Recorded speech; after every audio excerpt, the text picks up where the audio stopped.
नमस्कार दोस्तों, कैसे हैं आप सब। आशा करती हूँ आप सब अच्छे ही होंगे।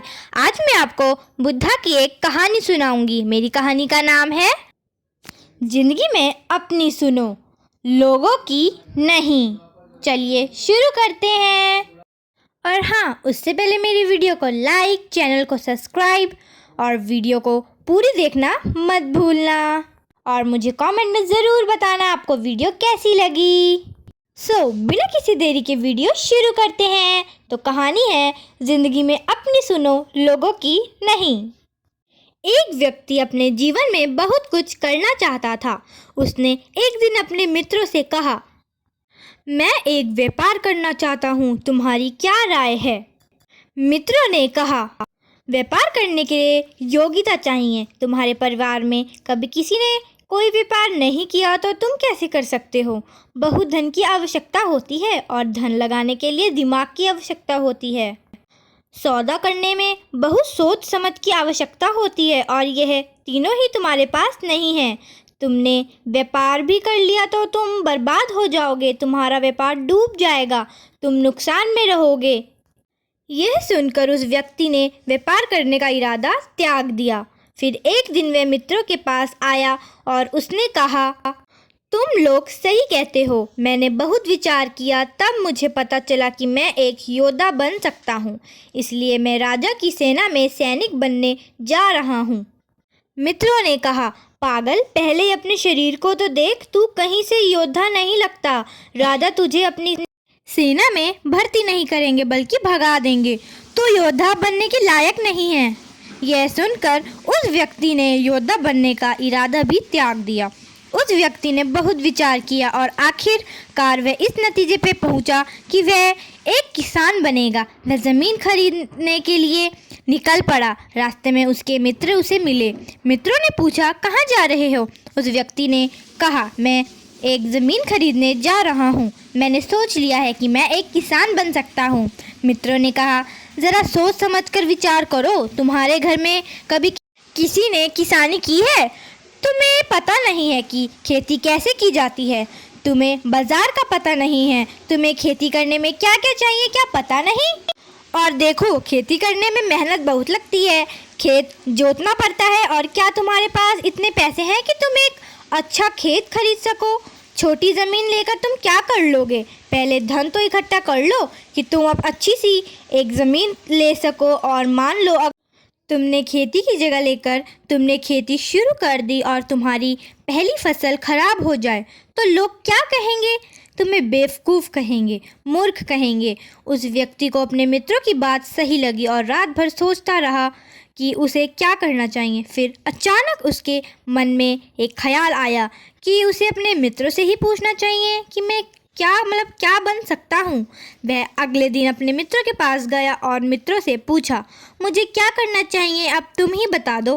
मित्रों ने कहा, देखो मित्र, परिवार का जो कार्य होता है हमें उसे ही आगे बढ़ाना चाहिए, क्योंकि हम उसी में ही अच्छे होते हैं और वह कार्य सभी लोगों ने देखा होता है। तो जब आप अपने पुश्तैनी कार्यों को करते हो तो कोई कुछ नहीं कहता और आप उसे अच्छे से कर पाते हैं। उस व्यक्ति ने कहा, मगर मेरे पुरखा तो मजदूरी करते आए हैं, मैं मजदूरी नहीं करना चाहता। मित्रों ने कहा, हमें तो सलाह देनी थी तो हमने दे दी, बाकी तुम्हारी मर्जी है। उस व्यक्ति ने बहुत सोचा और अगले दिन वह मजदूरी करने के लिए चल पड़ा। जब वह एक जगह पर मजदूरी कर रहा था तभी अचानक कुछ लोगों की नज़र उस पर पड़ी और उन्होंने कहा, अरे तुम तो कितने बड़ी बड़ी बातें करते थे, आखिर मजदूर ही निकले। जैसा बाप वैसा बेटा, किसी काम का नहीं। और फिर उस व्यक्ति को यह बात चुभ गई थी। बहुत कुछ सोचने के बाद भी उसे कुछ समझ नहीं आ रहा था। तब उसने सोचा, इससे अच्छा तो मैं भीख ही मांग लेता हूँ, शायद इसी काम के लिए ही मैं बना हूँ। एक दिन वह भीख मांगने लगा। जब लोगों ने उसे भीख मांगते देखा तो कहा, अरे भीख मांग रहे हो, शर्म नहीं आती? अच्छे खासे हो, अपने पिता की तरह मजदूरी करके जीवन जी लेते। अब उस व्यक्ति को समझ नहीं आ रहा था कि वह क्या करे। तो आखिर में उसने सोचा कि मैं धरती पर बोझ हूँ, मुझे खत्म हो जाना चाहिए। आत्महत्या करने के उद्देश्य से वह एक ऊंचे पहाड़ की तरफ पहुंचा। वहां से वह कूद जाना चाहता था। वहां पहुंचने के बाद उसने देखा कि एक गुरु ध्यान में बैठे हैं और वह गुरु और कोई नहीं बल्कि बुद्धा ही थे। उसने सोचा कि मैं मरने से पहले इन गुरु से पूछ कर देखता हूँ कि मुझे क्या करना चाहिए। देखें गुरु क्या कहते हैं। कुछ समय बाद गुरु ध्यान से उठे। गुरु ने उठते ही वह व्यक्ति उनके चरणों में गिर गया और कहा, गुरुदेव मेरे मार्गदर्शन कीजिए। गुरु ने कहा, तुम्हारी समस्या क्या है? उस व्यक्ति ने कहा, मैं जब भी कुछ करना चाहता हूँ तब कोई ना कोई कुछ ना कुछ कहता है। जब भी मुझे लगता है कि मैं यह कर लूँगा तभी कोई आता है और मुझे बताता है कि यह काम मेरे बस में नहीं है। यहाँ तक कि मैंने भिखारी बनकर भी देख लिया। लोगों ने उसमें भी मेरे को चैन से नहीं जीने दिया। उन्होंने मुझे वो भी नहीं करने दिया। मुझे कोई ऐसा कार्य बताया। गुरुदेव मुझे कोई ऐसा कार्य बताओ कि लोग कुछ ना कहें। गुरु ने कहा, तुम क्या करना चाहते थे? व्यक्ति ने कहा, मैं व्यापार करना चाहता था गुरुदेव। गुरु ने कहा, जाओ व्यापार आरंभ करो, पर अब से एक कार्य नियम के साथ करना है। जब भी लोग तुम्हें तुम्हारे कार्य के बारे में कुछ कहें उसे अनसुना कर दो। उन पर ध्यान मत देना। वह जो कहते हैं उन्हें कहने दो। शांत रहकर अपने व्यापार में लग जाओ तब तक कि तुम सफल ना हो जाओ। बस ये कार्य मेरे लिए करो। व्यक्ति ने कहा, गुरुदेव जैसा आपने कहा है बिल्कुल वैसा ही करूँगा। आज से मेरे दोनों कान बंद, सिर्फ एक व्यापार पर ही ध्यान दूंगा। उस व्यक्ति ने गुरु की बात मानकर व्यापार शुरू कर दिया। उसके मित्र उसके पास आए और कहा, अरे तुम बर्बाद होना चाहते हो? मना किया था तुम्हें पर तुम नहीं मान रहे हो, कर रहे हो, देखना तुम बर्बाद हो जाओगे। उसने किसी की बात पर ध्यान नहीं दिया। आते जाते लोग उसे समझाते, क्यों घर वालों का पैसा डुबा रहे हो? उसने व्यापार आरंभ किया और वह 3 महीनों में ही नुकसान में पहुंच गया। पर उसने गुरु की बात पर गांठ बांध लिया था कि असफल होने तक नहीं रुकूंगा। फिर उसने बचे हुए धन से व्यापार आरंभ किया और पुरानी गलतियों जो उसने की थी उससे सबक लेते हुए उसने उन गलतियों को सुधारा। इस बार भी उसका व्यापार खास नहीं चला। वह कर्जे में चला गया। उसने अपने मित्र के पास आया और कहा, देखा मैंने तुम्हें, और वही हुआ ना जो हमने तुम्हें कहा था, मूर्ख हो। कोई कुछ कह रहा था तो उसे मान लेना चाहिए। वह व्यक्ति भी गुरु की बात को सर पर रखकर काम कर रहा था और मित्रों की बात पर ध्यान नहीं दिया। उसने अपनी असफलताओं का चिंतन उसने पता लगाया कि वह किस कारण से असफल हो गया। तब उसे पता चला कि उसकी असफलता का कारण यह है कि वह खुद किसी से मिलने नहीं जाता बल्कि दूसरों को भेज देता है जो उसके लिए सौदा पक्का करते हैं। उसने अपने भीतर की कमी को पहचाना कि वह लोगों से मिलने से डरता है। वह किसी से बात किए बिना ही व्यापार कर रहा था और दूसरों के कंधे पर व्यापार नहीं होता है। सब निकालने के बाद एक बार फिर उसने कर्जा लेकर व्यापार आरंभ किया और अपनी कमजोरी को अपनी ताकत बनाया। अब वह जानबूझकर लोगों से मिलता, व्यापारियों से मिलता, खुद जाकर बात करता। जहां उसे लगता कि उसका सम्मान नहीं होगा, उसे कोई बात नहीं करेगा, वह वहां भी जाता। और अब उसे व्यापार करते करते 2 साल बीत गए थे और अब एक अच्छा खासा व्यापारी बन गया था। अब उसके मित्र उसके पास आते और कहते, देखा हम तो पहले से ही जानते थे तुम कुछ खास कर सकते हो। हम तो तुम्हें इसलिए रोकते थे ताकि तुम अपनी शक्ति को पहचान सको। 2 वर्ष बाद वह वापस उस पहाड़ की चोटी पर पहुंचा। आज भी बुद्धा वहां ध्यान लगाकर साधना कर रहे थे। कुछ समय बाद वह साधना से उठे। उसने व्यक्ति को देखा। गुरु ने कहा, क्या तुम अभी भी लोगों की बात सुनते हो? व्यक्ति ने कहा, सुनता हूँ गुरुदेव, पर अब उनकी बातें अलग हैं। पहले वे मुझे हर कार्य करने से रोकते थे, कहते थे मैं कुछ नहीं कर पाऊँगा, परंतु अब बिल्कुल उल्टा हो गया है। अब वे कहते हैं कि मैं कुछ भी कर सकता हूँ। मैं कुछ भी कहूँ तो वो मेरी हाँ में हाँ मिलाते रहते हैं। अब मैं उनकी बात सुनूँ या नहीं सुनूँ कुछ समझ ही नहीं आ रहा। पहले उनकी बात बुरी लगती थी पर अब उनकी बात अच्छी लगती है। लगता है उन लोगों के पास ही बैठा रहूं और सुनता रहूं। गुरु मुस्कुराए और गुरु ने कहा, जाओ और अब उनकी बातें सुनकर भी देख लो। अगर तुम्हें अच्छा लगता है तो यह करके भी देख लो। और वहाँ चला गया और 1 वर्ष बाद फिर से वापस आया और गुरु के पास चरणों में गिर गया और कहा, गुरुदेव, मैंने सभी लोगों की बातें सुनी।